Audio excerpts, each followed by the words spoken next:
So now we're going to start looking at your ball position. Once we've got you aligned correctly, got the feet the nice width apart, we're now going to have a look at where that ball is placed within your feet for each individual club. Now, one of the things that does change when you change your golf clubs is your ball position. We need to slightly change the impact position, slightly change the launch conditions to get the right ball flight for each club. So when you take your sand wedge, which is the shortest club in your bag, I'd like you to play the ball directly from the centre of your feet. So right in between the two heels. So quite a nice way of maybe helping you get set up to this would be to take a golf ball on the ground, put a shaft down there which is perpendicular to your target line. So sort of making a crosshair here, 90 degrees from my target line. Then stand with your feet 50-50 either side and touching each other. From there, just move those feet either side of that golf club to get the correct width of stance. So it's a little bit that way, a little bit that way, shuffle around until you feel comfortable, and then check that that golf club runs nicely in between your heels, and that should be right in the centre of your stance for your sand wedge. So the shortest club in the bag goes right in the centre of the feet. So it's a nice wide stance like we talked about, width of shoulders inside of the heels, the right width apart, and then the golf ball position is 50-50 right down the centre for that sand wedge. Once you've tried that with the wedge, go and take a 7-iron and let's see what happens with that one.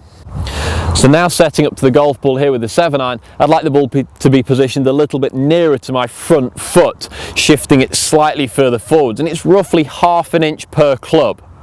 So again, if I take my setup with my heels touching the shaft in the centre, I'm now going to take a small step to the left with my front foot and then a big step back with my right foot, and that will position the golf ball comfortably ahead of centre.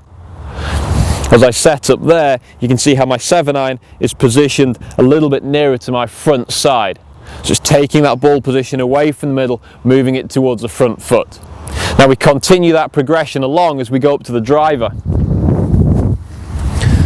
So now you take the driver, the longest golf club in the bag. The golf ball should be positioned as far forwards as it can possibly get within the confines of the heels. So as I take my setup this time, again I put my feet 50-50 either side of that shaft, but on this occasion I just step back with my rear foot. So it's a nice wide step back, getting it to at least the width of the shoulders is the outside step there, and that ball position is right up against that front foot this time. That will allow me to move my body weight forwards, sweep the ball as it rises into the air, because the ball position is ahead of centre. With that sand wedge, we saw it back in the centre of the feet. That would encourage me to hit down, get a descending blow, get a little bit more backspin and a cleaner contact. And that 7-iron was just halfway up that position there. So have a go now at trying to move those ball positions around, try and get comfortable in each position, with it in the middle, slightly ahead of centre, and then right up against the left foot for the sand wedge, the 7, and then your driver.